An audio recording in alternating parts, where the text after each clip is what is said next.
Good day, meron tayong Toyota Race. Nag-install tayo ng Optimus brand Android head unit na mid-range model, 464, 10 inches and Qualcomm Snapdragon processor. Ito yung likod niya. Ayan. And then steering wheel control, volume up, volume down.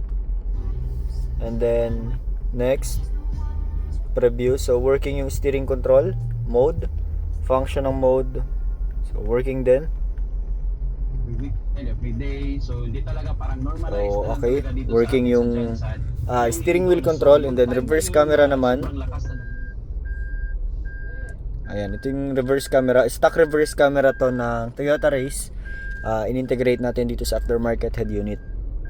Siya na tumakbo na palabas. Okay, So, list of application available: YouTube, Waze, Maps, Spotify, Play Store, Google. So, ayun yung mga application na meron dito. And then, if you want to add application or something, basta accessible sa Google Play Store, pwede.